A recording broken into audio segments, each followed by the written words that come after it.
제가 우연하게 읽게 된 책이 있는데요. 이름이 빛, 색깔, 공기라는 책을 읽은 바가 있습니다. 근데 그때 그 윌리엄 터너라는 화가의 이름을 그 책에서 처음으로 보게 되었는데, 여러분들 윌리엄 터너라는 화가 아시나요? 이분은 영국의 국민 화가로 알려져 있고요.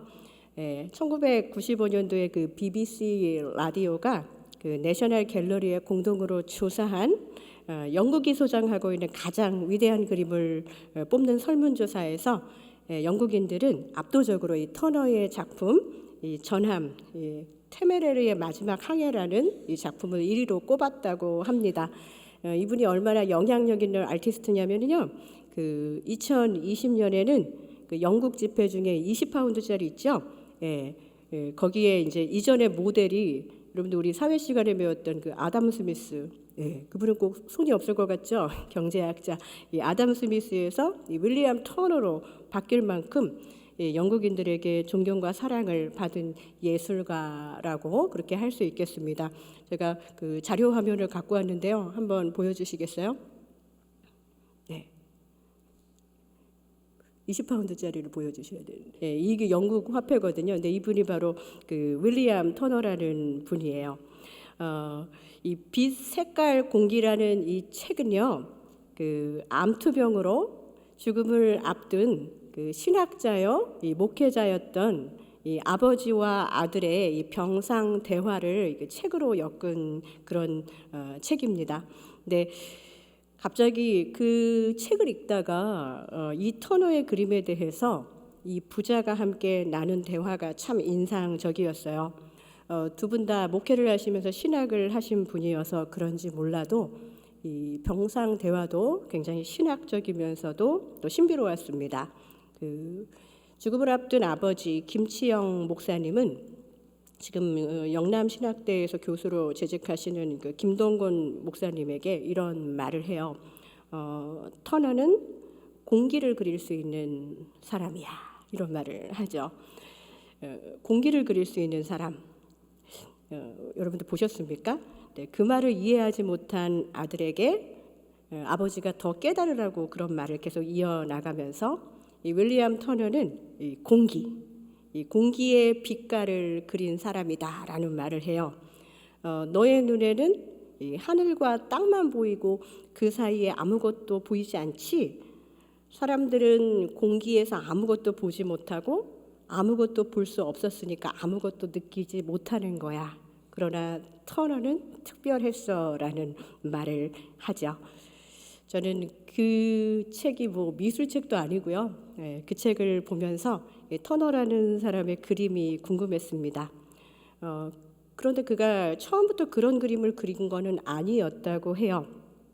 이 윌리엄 터너가 남들과 다른 시선과 시야를 가지고 사물, 보이는 것 이상의 것을 본다는 것을 이 그림을 통해서 조금 느낄 수 있었던 것 같아요. 저는 뭐 그림을 잘 알지는 못하지만은요, 그 한번 그 바다 나오는 그림 한번 보여주실래요? 네, 이 작품 여러분들 보신 적 있으실 거예요. 이 윌리엄 터너의 이 바다의 어부들이라는 작품이에요. 어떻게 보면은 이때는 조금 그래도 좀 클리어하게 배도 보이고 바다도 보이고 그러죠. 그런데 저는 이 작품에 대한 설명보다 그의 후기작을 한번, 그 다음 그림을 한번 볼까요? 네, 이 그림이 이제 전함 테메레르의 이야기, 그 확실히 이 그림을 보면서요, 여러분들 많이 이 그림 보셨을지 모르겠어요. 점점 그의 후기작으로 갈수록 그 빛과 공기에 대해서 더욱더 깊이 보고 있다, 느끼고 있다 하는 그런 느낌적인 느낌이 아마추어인 저의 눈에도 확실히 들어오는 것을 느낄 수 있었습니다. 여러분, 지금에야 이 그림이 인기도 많고 또 대단해 보였을지 모르지만 이 화가로서 명성을 떨치다가 이 터너가 여행을 떠나게 됐거든요. 그전에는 눈에 보이는 걸 잘 그려내는 그런 화가로서의 그런 명성이었다면, 자신이 잘 나가고 있을 때 이 여행을 통해서 자신이 새롭게 인식하게 된 것을 그냥 인식은 했지만 그래도 내가 계속 했던 게 인기가 있으니까 그걸 해야지가 아니라 자신의 기존의 스타일을 완전히 바꾸는 그런 무모한, 당대에는 무모한 그런 도전을 하게 됩니다. 그전에는 그냥 사진처럼 그려내는 것, 내가 눈으로 관찰한 풍경을 완벽하게 잘 짜여진 그림으로 그려내는 것을 좋은 화가라고 했을지 모르겠지만 이미 빛의 색깔과 또 공기의 색깔을 보게 된 그는요, 그 이상의 것을 보면서 이 시대가 요구하는 바, 사람들이 기대하는 바와는 다른 그림을 그리는 것, 그것이 인생에 잘 나가던 화가가 선택한 길이었어요. 이전에 보지 못한 것을 보게 된 이상 그것을 간과할 수 없었다는 거예요. 그래서 여러분들 윌리엄 턴의 작품을 이렇게 인터넷에서도 검색하실 수 있지만 눈보라라는 그런 작품이 있는데요. 이 평론가들은 그 전에는 그렇게 칭찬하다가도 그 그림을 보면서 이거 비누 거품 아니냐, 이거 회반죽 덩어리 아니냐 하는 그런 혹평까지 했다고 합니다. 그러나 이미 빛과 공기가 이 사물 안에서 보이기 시작한 화가에게는 이제는 더 이상 눈에 보이는 것을 그냥 잘 그려내는 것, 정확하게 그려내는 것, 그것이 더 힘든 일이었었겠지요. 이렇게 한 예술가가 끊임없이 움직이는 자연 속에서 다른 사람이 보지 못하는 이 빛과 공기를 그려내려고 하는 그런 노력을 보면서요, 저는 우리의 일상에서 만나게 되는 우리가 느끼는 하나님의 사랑의 빛, 또 하나님의 숨결이 느껴지는 그 공기, 우리가 이것을 경험하면서도 그 빛과 공기를 보려고 얼마나 노력했고, 그리고 내 삶에서, 내 말에서 내가 그 빛과 공기를 보면서 살고 있다는 것을 얼마나 다른 사람들한테 전하려고 노력하면서 살았나 하는 이 반성과 돌아봄의 시간이 되었습니다.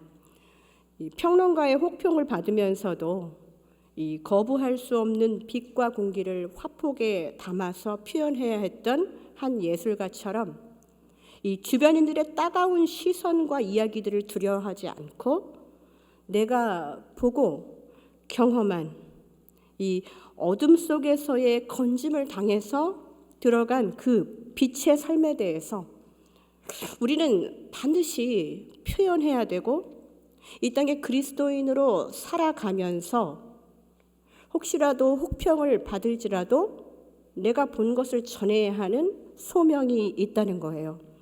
저 역시도 이 터너의 그림, 또 빛과 빛색과 공기에 이 죽어가는 신학자의 고백 속에서 하나님의 빛과 하나님의 숨결을 잘 전하는 그런 전도자의 삶을 살고 싶다는 그런 꿈을 꾸게 되었습니다. 앞으로 제 설교가 되게 지루해질 수 있거든요. 그러나 제가 굴하지 않고 여러분들의 반응에 굴하지 않고 전할 것을 담대하게 전하는 그런 교역자, 설교가가 되고 싶습니다. 오늘 본문에는 예수님이 보기 원하는, 그러나 빛과 공기를 보지 못했던 한 사람이 나옵니다. 요한복음 3장 하면 여러분들 너무나도 유명한 하나님이 세상을 이처럼 사랑하사 독생자를 주셨으니 이 말씀이 나오잖아요.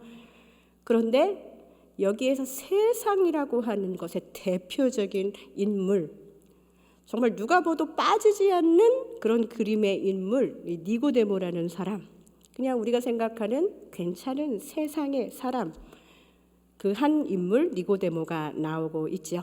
성경은 그를 바리새인이요 유대인의 지도자라고 그렇게 소개합니다. 제가 좀 더 자세한 설명은 우리 조장님들에게 해드렸어요. 우리 나눔방에서 나누시기 바랍니다. 이 니고데모에 대한 소개만 들어도 그의 세계관을 그냥 어렴풋이 짐작해 볼 수 있습니다. 우리 2절을 한번 볼까요? 같이 읽겠습니다. 그가 밤에 예수께 와서 이르되 라비여, 우리가 당신은 하나님께로부터 오신 선생인 줄 아나이다. 하나님이 함께 하시지 아니하시면 당신이 행하시는 이 표적을 아무도 할 수 없음이니이다. 니고데모는요 굉장히 젠틀하게 예수님을 찾아가서 이야기하죠.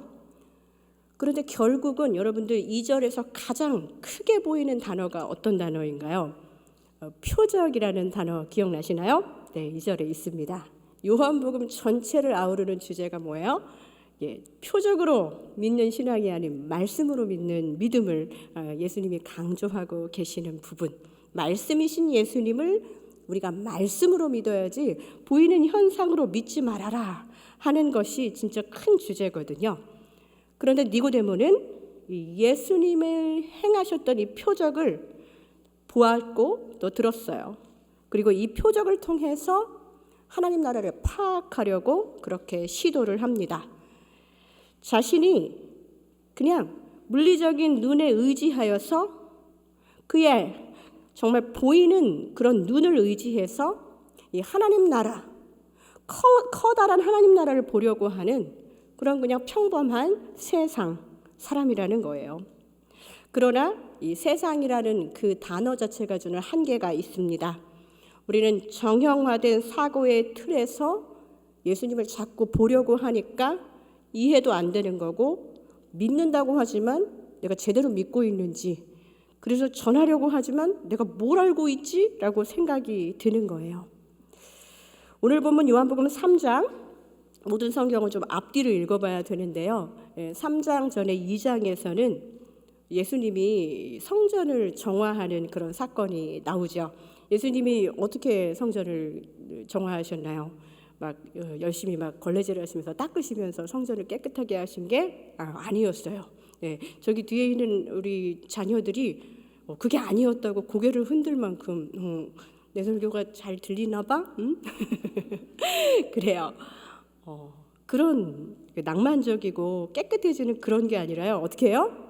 노끈으로 채찍을 만들어가지고 막 소하고 양하고 막 다 내보내고 내쫓고 하고 막 책상을 막 엎고 하는 그런 일들을 성전 정화라고 오늘의 사람들이 이야기하는 거예요. 이것은 사실은 큰일 났습니다. 예수님의 그 행위는요, 성전을 모독한 어떻게 보면 바리새인 이 세상 니고데모가 봤을 때는요, 율법을 성실히 존중해야 한다는 그런 책임을 갖고 있는 이 바리새인 니고데모에게는 예수님이 이렇게 성전에 대해서 하신 모든 이상한 일들이 청소가 아니라 회방으로 보였을 거예요. 그러니까 그는 예수님의 표적의 소리도 들렸어요. 표적을 봤을지도 모르겠습니다. 그런데 저런 표적을 행하려면은 하나님으로부터 온 사람이 맞는 것 같아요. 그런데 하는 행동을 보니까 내가 굳세게 맺고 있는 모세의 율법, 그건 되게 가볍게 여기는 것 같은 거예요. 안식일에도 막 사람을 고치고 막 일하고 이상한 사람들하고 같이 어울려서 막 밥 먹고 성전에서 난동까지 부리는 예수님을 보면서 이 세상, 니고데모, 건실한 바리새인 이 사람은 딜레마에 빠지게 됩니다. 도대체 하나님 나라에서 오신 분은 맞는 것 같기도 한데 왜 저런 짓을 하지? 이런 내가 알고 있는 것들에 대한 이 딜레마, 부딪힘, 사실은 이게 굉장히 새로운 시선으로 하나님을 보게 되는데 가장 중요한 동기가 될 수도 있다는 얘기죠. 성경에서 니고데모를 이야기하고 요한복음 3장 16절 이야기를 했다는 것을 굉장히 주목해 볼 만합니다. 왜냐? 그런 삶의 전환점이, 예수를 믿게 되는 그 삶의 전환점이 내가 생각하고 있던 세계관이 막 흔들리고 그런 딜레마에 빠지면서 예수가 어떤 분인지 궁금해서 밤에라도 찾아오는 그런 열심으로 예수님을 알려고 시도하는 것이 오늘의 본문입니다. 표적에 집중해서 하나님이 보내신 선생이라고 말한 이 니고데모에게 예수님은 그냥 다짜고짜 새로운 빛과 공기를 봐라 라는 말씀을 하셔요. 3절을 보겠습니다. 같이 읽을까요? 예수께서 대답하여 이르시되 진실로 진실로 내게 이르노니 사람이 거듭나지 아니하면 하나님의 나라를 볼 수 없느니라. 아멘. 이 말씀을 우리가 많이 읽었어요. 말씀 다시 한번 보여주시겠어요? 네. 진실로 진실로라는 말을 우리가 배웠죠. 아멘, 아멘 그런 뜻이에요. 보통 당시에 있는 사람들은 자신의 진심을 정말 담고 싶을 때 말을 먼저 하고 그 다음에 아멘 이렇게 이야기했다고 해요. 근데 이렇게 중간에 아멘 아멘하고 할 말하는 거는 예수님의 독특한 이 어투라고 신학자들은 이야기하고 있습니다. 어쨌거나 예수님은 정말로 정말로 진실로 진실로 아멘 아멘 하면서 우리가 정말 깨달고 우리가 이렇게 살아가기를 원하신 내용이 오늘 본문의 3절이라는 것이죠. 예수님은 자신의 전통적 세계관을 가지고 표적과 성전 정화 사이에서 딜레마를 가지고 이렇게 고민하면서 뭐지? 저 사람은 뭐지? 라고 하는 이 니고데모에게 이 거듭남에 대해서 이야기합니다. 전혀 다른 이야기를 하고 계세요.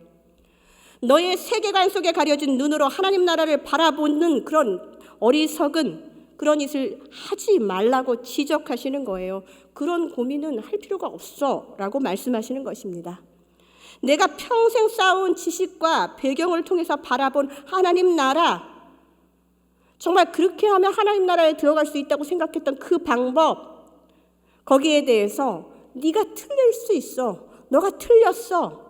그 말을 들은 니고데모는 내가 틀릴 수 있다라는 것을 겸손하게 인정해야 되는, 뭐가 맞지?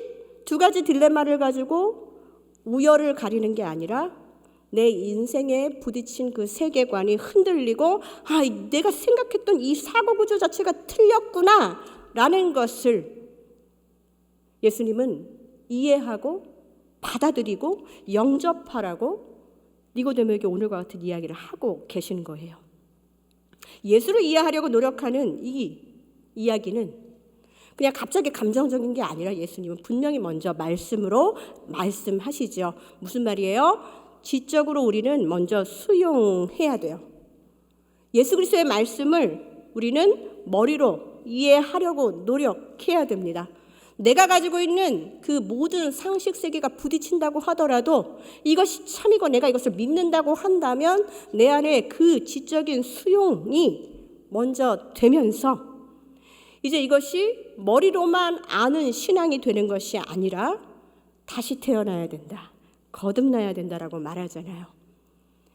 우리가 자녀를 낳았을 때 한번 생각해 보세요. 신생아 태어났을 때 진짜 이 세상에 그냥 던져진 그 존재들에 대해서 신생아는 어떻게 해요?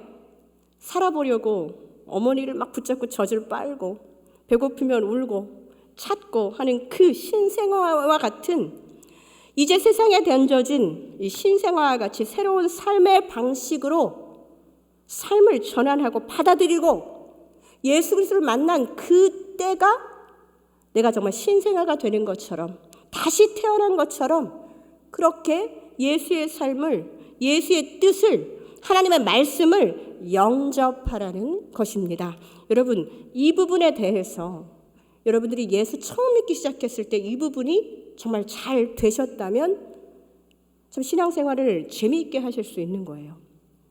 그런데 우리는 이 부분이 예수를 믿었음에도 불구하고 내 삶과 예수를 믿는 것에 대한 부딪힘에 대한 별로 그렇게 꺼리낌과 부대낌이 없어요. 그냥 수용하고 그냥 살 때가 많아요. 니고데모는 그렇게 살기가 어려웠던 사람이었기 때문에 예수님을 찾아왔던 것 같아요.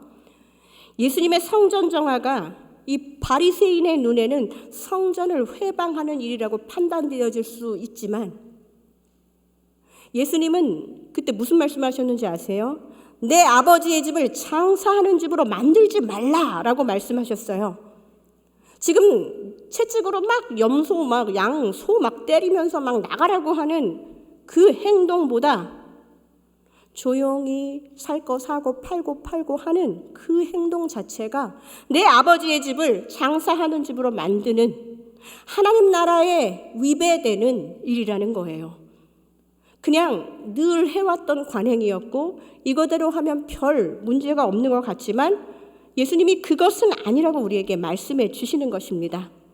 표적을 행하는 것을 보면서 하나님이 보내신 사람이라는 것을 알게 되었다면 안식일에 병자를 고치고 안식일에 일을 하는 그 부분에 대한 이 부대낌이 아니라 그분을 완전히 수용하면서 그분이 맞고 내가 생각했던 것들이 틀릴 수 있구나라고 우리의 세계관이 흔들리고 무너지고 결국은 예수님의 삶의 방식이 우리 안에 웰커밍 되는, 진짜 영접하는 일이 있어야 된다는 것입니다.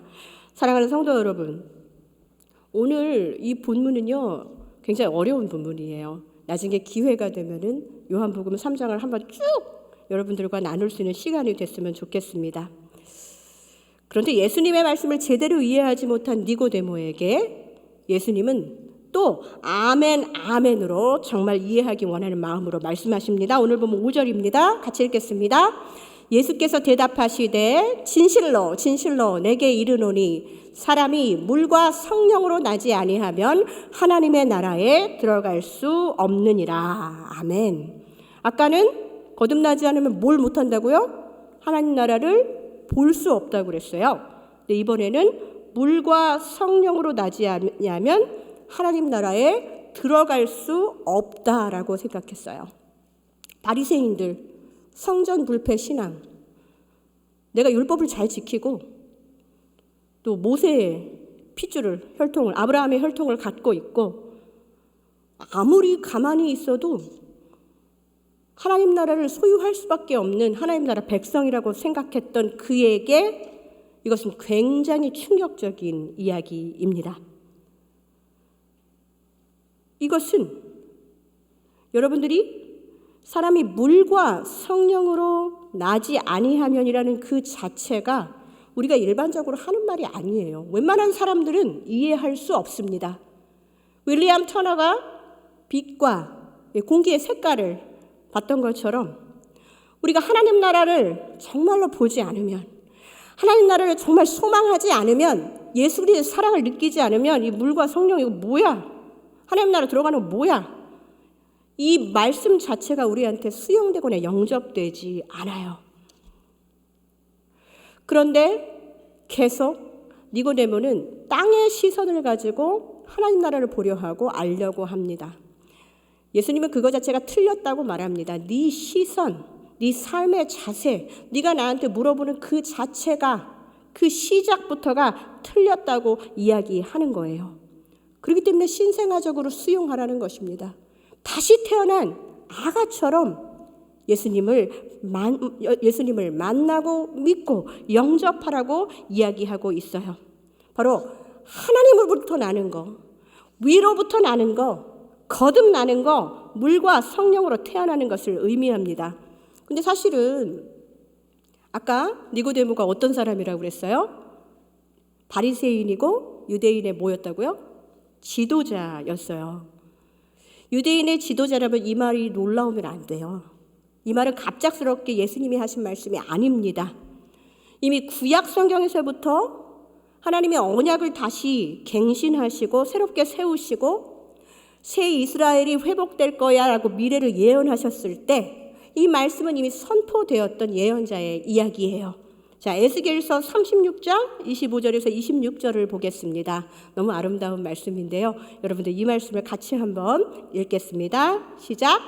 맑은 물을 너희에게 뿌려서 너희로 정결하게 하되 곧 너희 모든 더러운 것에서와 모든 우상 숭배에서 너희를 정결하게 할 것이며 또 새 영을 너희 속에 두고 새 마음을 너희에게 주되 너희 육신에서 굳은 마음을 제거하고 부드러운 마음을 줄 것이며.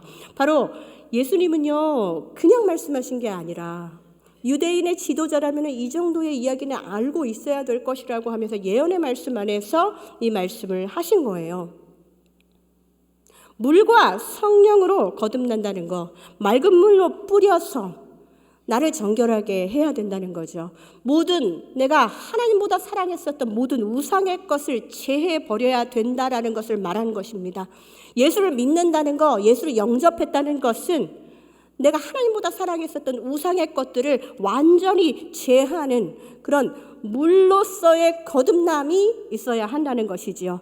또 하나님 우리에게 새 영, 이 성령을 주시면서 내 안에 있었던 굳어진 마음, 하나님 나라를 볼 수 없도록 만드는 이 굳어진 마음, 이 현상의 세계 속에서 초점 맞추고 있는 나의 시야를 하나님께로 부드러운 마음을 주시면서 하나님의 시선으로 바라볼 수 있도록 우리를 회복하신다는 그 약속이 이 구약의 시대부터 하나님과 언약 관계 안에서 반드시 회복해 주시겠다는 하나님의 약속이었다는 거예요. 위로부터 태어난다, 거듭난다, 물과 성령으로 감동되었을 때 모든 더러운 것과 모든 우상 숭배가 우리를 정결하게 한다고 말씀은 그렇게 이미 약속하셨습니다. 여러분, 예수 믿고 나의 우상이 다 파괴되었나요? 새 영과 새 성령이 우리의 마음 가운데 굳은 마음을 제거한다고 이 세상의 세계관을 가지고 세상을 보려 했던 지난날에 내가 완전히 틀렸습니다, 하나님이 옳으십니다 라고 선포하고 하나님의 논리를 받아들일 수 있는 굳은 마음으로 내 마음을 바꿔주시는 하나님을 경험하는 것, 그래서 그것을 이해하고 받아들이는 것, 그래서 하나님의 말씀대로 하나님의 비전을 보며 하나님의 꿈대로 살도록 내 삶을 순종하고 내 삶이 변화되어야 하는 상태, 바로 이것이 지금 예수님이 니고데모에게 이 현상의 것을 보면서 이것이 이 인생이 전부인 양 생각하는 이 세상에게 주시고자 하시는 메시지입니다. 여러분, 이 말씀이 새로우신가요? 하나님이 세상을 이처럼 사랑하사 독생자를 주셨으니 이는 그를 믿는 자마다 멸망하지 않고 영생을 얻게 하심이라 라는 그 말씀 때문에 그 전에 니고데모에게 말씀하셨던 그 말씀을 우리 안에 정말 해야 되는 이 물과 성령으로의 거듭남, 다시 태어남에 대해서 우리 얼마나 주목하면서 이 세상을 살아가고 있습니까? 이 성령이라는 단어, 니고데모에게는 낯설면 안 되는 건데 낯설었어요. 그러니까 예수님이 너는 이스라엘 선생이라며 그것도 모르냐? 이런 말을 하신 거예요. 근데 여러분, 이 부분이 굉장히 우리 세상이 가지고 있는 모순입니다. 당시 유대교는요, 이 성령의 역사에 대해서 별로 주목하지 않았어요. 우리가 잘 들어야 돼요. 세상의 시선, 또 내 고정관념으로 하나님 나라를 보면 그것이 세상 나라고 또 내 나라라고 우리는 알고 있어요. 근데 유대교에서는 하나님의 나라의 도래, 메시아의 오심을 기대하면서도 여전히 하나님의 시선이 아닌 유대교 안에서의 시선을 보게 되지요. 대표적인 경우가 이 메시아 대망 사상, 메시아에 대한 고정관념이었어요. 여러분들 기억하실지 모르겠지만 지난 고난주간 사순절 때 이 유대인들 그 고난의 종에 대한 예수님의 그 이사야서 그 예언에 대한 거 읽었을 때 나 이런 얘기 처음 들어본다 하는 인터뷰 보셨던 분들 계실 거예요. 저도 그 인터뷰 보면서 되게 깜짝 놀랐습니다. 유대인들은 생각보다 고난의 종 메시아에 대한 예언 잘 몰라요. 왜? 가르치지 않아서예요. 누가 메시아를 오는데 연약하고 약하고 죽는 그런 연약한 고난의 종의 메시아를 가르치고 싶어 하겠습니까? 가르쳐야 할 것을 빼고 왕의 대로로 들어오는 10편 18절에 나오는 그런 것들.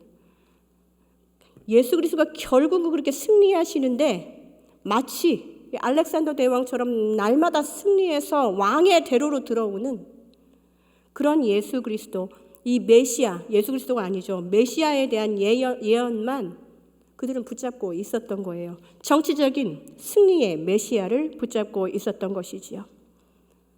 힘 있는 정치적 메시아를 기다리는 그들이 예수를 통해서 이미 마음의 쇼크를 받았어요. 내가 틀렸구나. 그러나 내가 틀렸다는 것을 인정하기 싫어. 그러니까 이건 빼먹어야 돼. 이건 가르치지 말아야 되겠어. 내 고정관념과 세계관이 내 나라가 무너지고 위로부터 하나님으로부터 내 모든 삶이 다시 시작되어야 함을 이미 여러 계시를 통해 여러 예언을 통해 여러 가르침을 통해서 알고 있었지만 그들이 받아들이지 않고 거부했다는 거예요. 우리가 말씀을 골라서 읽고 내가 원하는 것들만 보려고 하고 내가 편한 것들로만 신앙생활 하려고 한다면 우리도 별반 다를 것 없는 부분적 예수, 그분을 붙잡고 내가 하나님 나라를 다 알고 이해하는 것처럼 그렇게 살아갈 수 있다는 것이지요.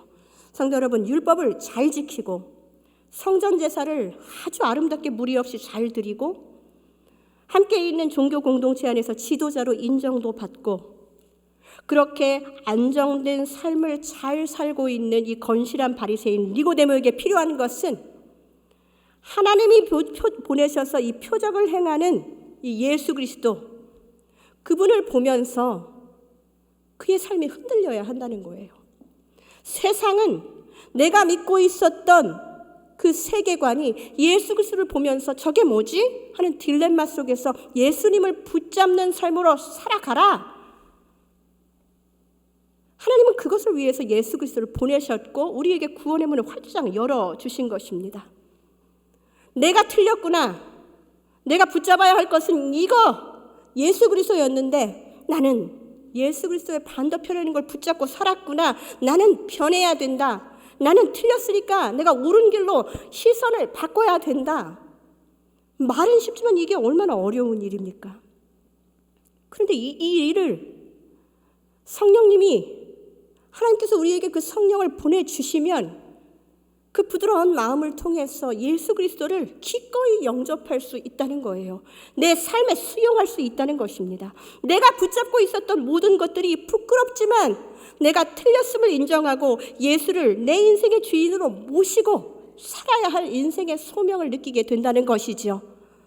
빛과 공기의 색깔을 보면서 예전보다 더 흐리멍텅하게 그림 그리면서 호평을 받았던 한 예술가처럼 우리는 하나님의 나라를 볼 수 있고 하나님께 시선을 고정하면서부터 남들이 보지 못하는 그 하나님의 사랑의 빛과 성령의 그 일하시는 그 공기를 느끼면서부터 이 세상, 현상의 눈으로 나를 바라보는 세상에 어떻게 좋은 이야기만 듣고 살 수 있겠습니까?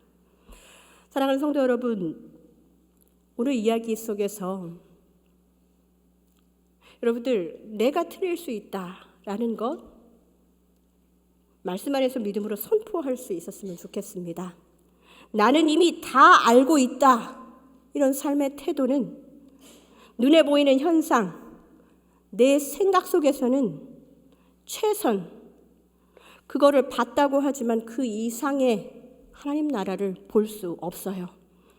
하나님 나라를 본 사람은 육신의 굳은 마음, 오래된 내 낡은 사고방식과 행동방식, 이것을 변화해야 되고 변화의 필요성을 느끼고 기꺼이 변화해야 되는 것이 너무도 당연한 거라는 거죠.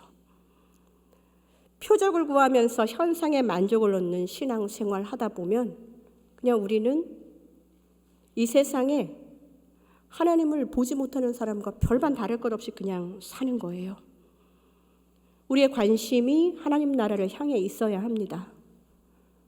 우리의 시선이 하나님을 바라봐야 합니다. 계속 시선을 하나님께 바라보라고 그러는데 뭘 바라봐야 될지 모르는 분들은 말씀을 보시면 됩니다.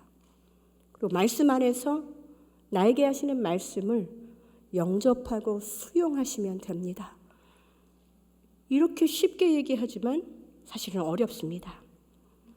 충분히 성숙했다는 세상의 평가를 받는 사람이더라도 위로부터 내려오는 그 세상 속에서 내가 틀렸다는 걸 인정하고 내 성숙을 버릴 수 있는, 바울처럼 배설물처럼 여기면서 버릴 수 있는 그 사람이 정말 영적으로 성숙한 사람입니다. 제가 이런 말 하면서 제가 제일 위험한 사람이라는 것을 여러분 앞에 고백합니다. 제가 틀릴 수 있습니다. 제가 틀렸습니다. 제가 살아가는 방식 속에서 여전히 내가 가지고 있는 고정관념으로 여러분들에게 하나님 나라를 제대로 표현하지 못하고 전하지 못할까 봐 너무 두렵습니다. 말씀을 전하면 전할수록 그렇습니다. 저는 원래 그렇게 겸손한 사람이 아니에요. 그런데 하나님의 사랑의 빛을 보고 성령님의 그 신선하고 새로운 공기를 경험하면서부터는 내가 그동안 알았던 삶과 지적인 세계가, 내가 가지고 있었던 신앙이 얼마나 제한된 것인가, 언제부터는 말씀 앞에 서는 것도, 말씀을 전하는 것도 두려워지기 시작합니다. 하나님의 사랑의 빛, 이 성령의 공기를 보는 그런 경험을 여러분들 하셨다면 하나님은 세상의 시련을 두려워하지 않도록 여러분들에게 믿음의 담대함을 주실 줄로 믿습니다. 두려워하지 마세요. 계속 편한 방식으로 신앙생활 하는 거, 그게 더 무서운 거예요. 삶의 도전과 변화가 없는 익숙한 방식의 평안함을 예수 잘 믿는 것으로 그렇게 착각하고 살지 않았으면 좋겠습니다. 기도하셨으면 성령께서 주시는 감동으로 내가 사람을 기쁘게 하는 선택이 아니라 하나님의 길을 선택하는, 이 십자가의 길을 선택하는 것이 맞습니다. 말씀 속에서 내가 틀렸구나, 주님은 옳았구나, 이것을 발견하는 은혜가 있다면 신앙생활은 너무나도 즐겁고 행복합니다. 저를 한번 따라해 보세요. 내가 틀렸구나. 네, 인정하기가 좀 많이 힘드신 것 같아요. 자, 다시 한번. 내가 틀렸구나. 주님은 옳았구나. 네, 말씀 속에서 이것을 자꾸 발견하시면서 내 시선이, 나는 그냥 계속 니고데모처럼 삶의 딜레마 속에서 그게 맞나 저게 맞나 그렇게 했지만 말씀 붙잡고 기도하면서 어느덧 내가 하나님의 시선으로 세상을 바라보며 내가 세상을 긍휼히 여기며 기도하며 전도하고 싶은 마음이 생기는 그런 은혜와 기적이 우리 모두에게 있기를 간절히 소망합니다.